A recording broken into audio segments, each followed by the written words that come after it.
안녕하세요. 인사 올리겠습니다. 한영화입니다. 네, 진심으로 이렇게 여러분들 좋은 인연을 뵙게 돼서 감사의 마음 먼저 전하고 싶고요. 지난 시간까지 집합건물이라는 매개로 강의를 잘 들어주셨는데 어떻게 보면 마음에 좀 부담이 들 수도 있는 관리 분쟁 조정이라는 부분인데 여러분들께서는 고충이 없으시기를 바라는 마음을 제가 담아서 열과 성을 다해서 강의를 진행하도록 하겠습니다. 집합건물 관리 시민 아카데미라는 그 테마 자체에서 집합건물이라는 관심을 갖고 여러분들께서 이 자리에 모여 주신 것으로 제가 알고 왔는데 집합건물에 대해서 저도 이 관련 법령이나 규정 관련해서 계속 관심을 갖고 애정을 갖고 있는 이유는 이 집합건물 안에 바로 사람 그리고 삶의 터전 우리가 같이 이렇게 거주하는 공간이기도 하고 이런 모든 게 복합적으로 있기 때문에 사람, 삶의 터전 이런 관점에서 더 애정을 갖고 여기 계신 분들도 이렇게 관심을 가져주는 것이라고 생각이 듭니다. 그래서 본격적으로 제가 강의를 들어가기에 앞서서 이 강의는 앞서 말씀드린 바와 같이 어떤 고충이 발생하기 이전에 강의는 좀 예방적 관점의 강의입니다. 사전적 예방, 사후적 해결 이렇게 양축이 있기 마련인데 비록 판례 등은 이미 고충이 발생이 돼서 사후적 해결 관점으로 해결해 나간 사례를 소개해 드리는 거겠지만 여러분들은 그런 사례를 계기로 해서 내게는 이런 일이 일어나지 말아야지 이렇게 사전적 예방 관점으로 들어주시면 굉장히 감사하겠습니다. 그래서 우리나라 속담에 소 잃고 외양간 고친다라는 속담도 있지만 저는 어떻게 보면은 소를 잃기 전에 미리미리 외양간을 고치시는 작업이 더 필요하리라는 생각이 들고 여기 계신 모든 분들 강의를 들어주신 분들께서는 미리미리 외양간을 잘 고치시는 분들이시기 때문에 소를 잃지 않게끔 제가 잘 예방적 관점에서 강의를 진행하도록 하겠습니다. 지금 화면에 나온 바와 같이 제가 영화라는 이름을 갖고 있는데요. 저희 오늘부터 진행되는 이 강의는 집합 건물을 매개로 하는 영화를 보는 느낌으로 들어주시면 감사하겠습니다. 그래서 주요 목차를 제가 어떤 집합 건물이라는 테마로 진행함에 있어서 주어진 시간 동안에 어떻게 진행되는지 먼저 목차를 잡아드리면 주요 갈등 현황을 먼저 설명을 드릴 거고 그 다음에 판례 관련 주요 참조 사항 그리고 마지막으로 주요 참조 선물인데요. 여러분들께 설명드리는 이 갈등 현황이라는 것은 아까 말씀드린 바와 같이 소를 잃은 사례들이 보통 어떤 것이 있었는지 그래서 여러분들께서는 외양간을 어떻게 고치시면 좋은지 예방적 관점에서 설명을 드릴 거고 두 번째는 판례 관련 주요 참조 사항인데 이 부분은 제가 이해라는 테마로 내용을 가져왔습니다. 그러니까 여러분들께서 집합 건물이라는 테마로 저희가 소통을 하게 될 텐데 기본적으로 이런 판례 아니면 규정에 대한 이해를 높여두시면 다른 법령을 보실 때도 다 응용하실 수가 있습니다. 우리는 집합 건물이라는 그래도 사람 삶의 터전에 담겨있는 좀 편안한 소통을 매개로 하여서 앞으로 다른 기타 법령을 보실 때도 법령을 이렇게 적용할 수 있구나 판례도 이렇게 해석을 하고 있구나 이렇게 응용하실 수 있기 때문에 이해라는 목차로 접근해 주시면 감사하겠습니다. 그리고 세 번째로는 주요 참조 정보라고 해서 제가 마지막으로 선물을 드릴 겁니다. 그러니까 여러분들께 주요 웹사이트 이렇게 검색하시는 요즘에 또 스마트한 시대에 살고 계시기 때문에 모바일이나 인터넷이나 이렇게 검색을 많이 하시게 될 텐데 이런 주요 규정이나 판례는 새로 업데이트 되는 경우가 많기 때문에 지금도 강의를 잘 들어주신 분들의 이 마음처럼 계속 이렇게 신지식을 업데이트 해야 되실 필요성을 느끼실 겁니다. 그래서 제가 이 자리를 떠나더라도 여러분들 스스로 업데이트 할 수 있는 정보를 말씀드릴 테니까 이 마지막 부분은 선물로 같이 함께 해주시면 감사하겠습니다. 제가 정리해서 말씀드리면 예방적 관점에서 먼저 설명을 간단히 어떤 사례가 있었는지 정리를 해드릴 거고 이해적 관점에서 주요 테마별로 제가 관리단 여러 가지 집합 건물 관련 쟁점별로 이해를 도모하는 차원의 강의를 진행할 거고 세 번째로는 선물로 이런 여러 가지 제반의 사항들에 대해서 이제 나중에도 주요 참조 정보를 체크해 보실 수 있게끔 제가 안내를 해드리도록 하겠습니다. 그럼 본격적으로 강의를 들어가도록 하겠습니다. 보시면 주요 갈등 현황은 사후적 해결 관점의 사례를 토대로 해서 우리가 사전적 예방으로 어떻게 이렇게 미리미리 외양간을 고치실 수 있는지에 대해서 주요 분쟁 사례를 먼저 소개해 드리도록 하겠습니다. 이런 갈등 현황을 먼저 접하시기에 앞서서 아까 제가 강의 서두에 여러분들의 뜨거운 관심, 이렇게 뭐 평생 학습이라고 하잖아요. 우리 공부 저도 꾸준히 해나가야겠지만 기본적으로 이 관리, 집합건물 관리에 대한 관심, 이게 저는 굉장히 중요한 시작점이라고 생각을 합니다. 애당초 우리가 그 무관심이 뭐 애정에 대한 반대말이다라고 표현할 만큼 관심이 없으면 이 자리에도 계시지 않을 것이고, 그리고 이거에 대해서 좀 더 나아갈 수 있는 그 시작점에 서실 수가 없게 됩니다. 그래서 여러분들 강의 들어주신 모든 분들께서는 관리에 대한 관심, 이건 아까 말씀드린 것처럼 집합건물이라는 매개로 보았을 때는 사랑과 삶의 터전에 대한 애정어린 관심을 갖고 계신 분들께서 지금 강의를 들어주시고 계시고, 그리고 이런 관심을 토대로 해서 관점을 만들어 나갈 수 있습니다. 우리 항상 저는 숨은 보물찾기라고 묘사를 하고 싶은데, 개개인이 다 다른 모습을 갖고 계신 것처럼 고유의 보석을 갖고 계시는데 관점은 다들 다르실 수 있습니다. 물론 비슷하실 수도 있어요. 그렇지만 다 똑같은 관점은 없겠지만 관심을 토대로 관점이 형성되고, 나아가서는 우리가 일방통행이 아닌 쌍방통행의 관계를, 이 집합건물이라는 사랑과 삶의 터전의 관점에서는 항상 나와 타인의 관계, 그런 관계성을 테마로 상호성이 있으시기 때문에 마지막 궁극적으로는 관계로 나아가실 수 있습니다. 그래서 제가 보여드리는 갈등 현황은 기본적으로 이런 관리에 대한 관심, 그래서 이런 일이 없게끔 외양간을 고쳐 나가실 때 나는 이런 관점으로, 나만의 가치관은 뜻이 있는 곳에 길이 있다라는 그런 느낌처럼 이런 관을 갖고 나는 걸어 나가지라는 마음을 가지시면 타인과 소통하실 때 상생할 수 있는 관계로 나아가실 수 있으려 생각이 듭니다. 그래서 이런 관에 대해서 제가 이런 4가지 방향성을 갖고 이제 이 갈등 현황을 보여드리도록 하겠습니다. 보시면 큰 틀에서는 우리가 그 소통할 때 법 관련 규정, 법규도 마찬가지지만 기본적으로 우리가 함께 할 수 있는 약속, 그리고 여기에 상호작용하는 사람들, 그리고 어떤 이런 상호작용에서 물적인 차원에서의 소통, 이런 것들이 있을 수 있기 때문에 주요 이런 실태조사 결과를 보시면 그 주로 인적인 측면, 물적인 측면에서의 갈등이 좀 불거지고 있구나, 이런 부분을 접하실 수가 있습니다.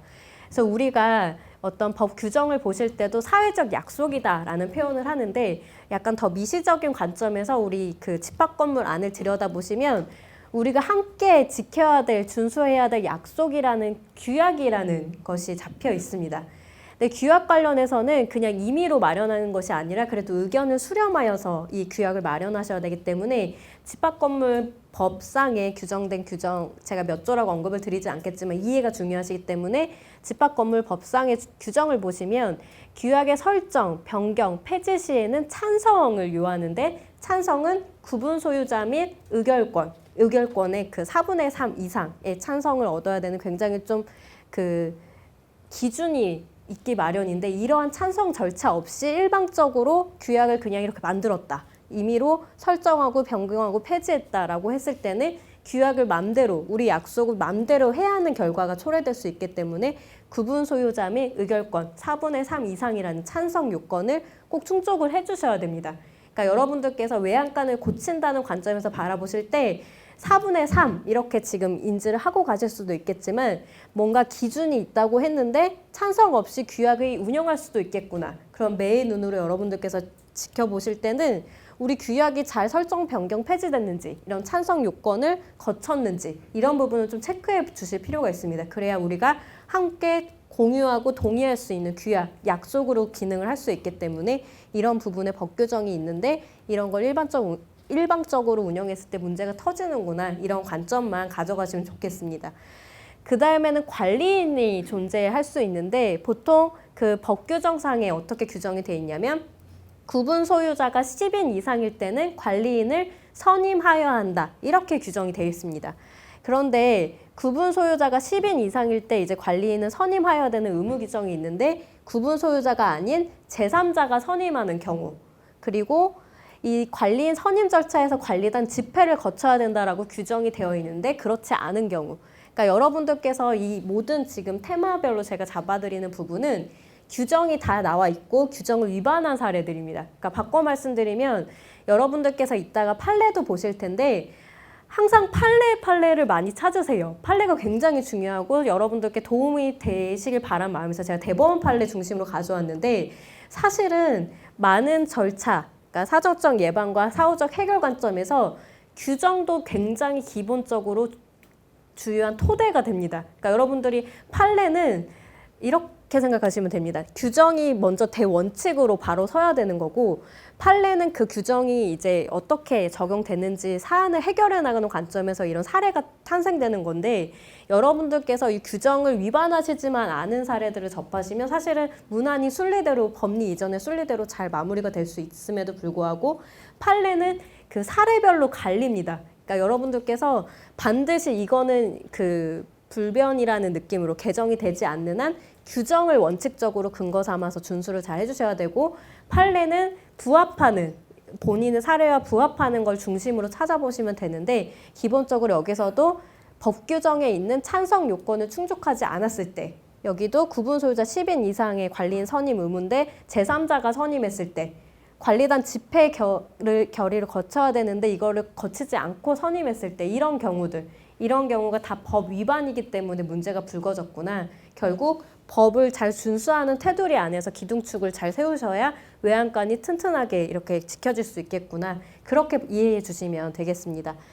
그 다음에 이제 사업자 선정과 관리비는 이 위에 약속이나 사랑 관련된 쟁점이라기보다는 물적인 측면입니다. 그래서 우리 언론 보도들 보시면 여러 가지 이렇게 공사 관련된 보도, 특히 그리고 관리비 관련된 보도 사례를 보실 수 있을 텐데, 물론 이게 보도 내용이 다 진위 여부를 불문하고 뜨거운 관심을 갖고 있는 게 공사와 관리비 분야구나, 이렇게 또 반대로 해석할 수도 있는 영역입니다. 그래서 여러분들께서 우리가 항상 이런 계약을 하실 때 제가 이제 질문을 드려보면, 계약서 한 장과 증인 100분이 계실 때 어떤 게 효력이 더 막강할지, 이런 질문을 던져드리면 보통 답변이 거의 다 계약서 한 장이 더 중요하다라는 답변을 잘 해주십니다. 물론 계약서는 판례상 처분 문서다 이런 표현을 쓰기도 하는데요.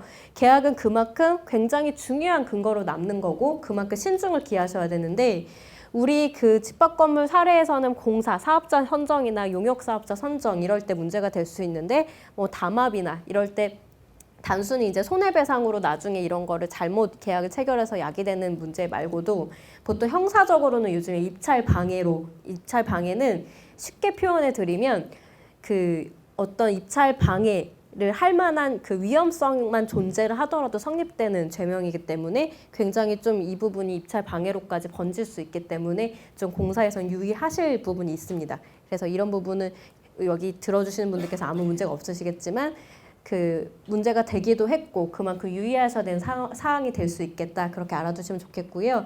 네, 관리비는 체감적으로 굉장히 저희가 피부에 와닿는 쟁점이실 수 있어요. 그래서 더 이것도 부각이 되고 문제화되고 그만큼 중요한 영역일 수 있는데, 보통 회계에 관련돼서, 제가 회계사는 아니지만 회계 관련해서는 이 증빙 서류, 뭔가 이거에 대해서 뭉뚱그려서 기재하는 것이 아니라 이거에 딱딱 대응되는 증빙을 갖고 계시면 아까 그 계약서 한 장이 중요한 것과 비슷하게 혹시라도 소송으로 가시게 되면 입증, 이걸 뒷받침할 수 있는, 주장을 뒷받침할 수 있는 근거가 있는지 여부가 항상 큰 핵심이 되기 때문에, 어떤 사안이든 미리미리 외양간을 고친다는 것은 미리미리 증빙 서류를 잘 첨부해 두시면 분쟁이 야기되더라도 흔들리지 않으시는데, 이런 게 없이 가시면 나중에 소송으로 혹시라도 번져졌을 때도 증빙 서류가 없군, 이렇게 해서 또 패소될 위험에 놓이고 이렇게 됩니다. 그래서 이런 비용 사용은 기본적으로 증빙이 함께 항상 같이 가셔야 된다는 점이 있고, 근데 여기 보시면 횡령 관련돼서도 문제가 됐다는 실태조사 결과가 나오고 있는데, 횡령은 이렇게 보시면 됩니다. 그런 일이 없으셔야겠지만 이거를 이제 통제할 수 있는 업무 분장표라든지, 기본적으로 그런 계속 이거에 대해서 업무 분장표나 일정한 기간 동안에 계속 지휘 감독을 해서 체크를 했다, 직원분들의 업무를 하는 부분을 보고를 받았다라든지, 그런 부분이 같이 병행돼야 이 부분을 예방할 수도 있고, 나중에 책임 부분에 비율을 조정할 때도 업무 분장표도 있었고 미리미리 감시 감독도 했는데, 그럼에도 불구하고 2억 원을 횡령했다, 이렇게 되면 탄탄하게 업무 분장표랑 지휘 감독이랑 관리 감독을 다 했음에도 불구하고 이런 문제가 터진 것은 우리도 어쩔 수가 없었다, 이렇게 가실 수도 있기 때문에 면피용의 그런 것이 아니라 기본적으로 이런 일이 일어나지 않게끔 업무 분장표라든지 관리 감독하는 체계를 좀 마련해 주시는 것도 비용 사용에서는 꼭 우리 집합건물 분야가 아니더라도 일반적으로 증빙 서류와 그런 업무 분장 등은 좀 체계를 갖춰두시면 좀 안전하실 것 같습니다.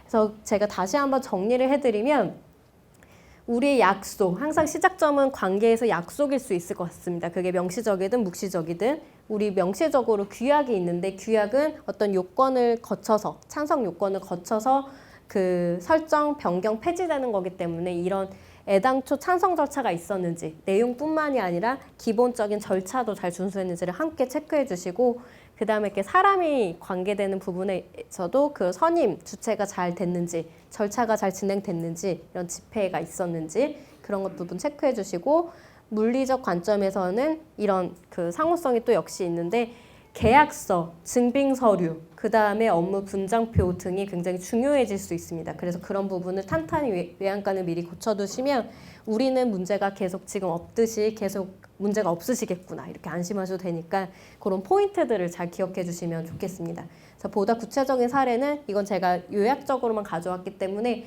판례를 통해서 또 다뤄보도록 하겠습니다.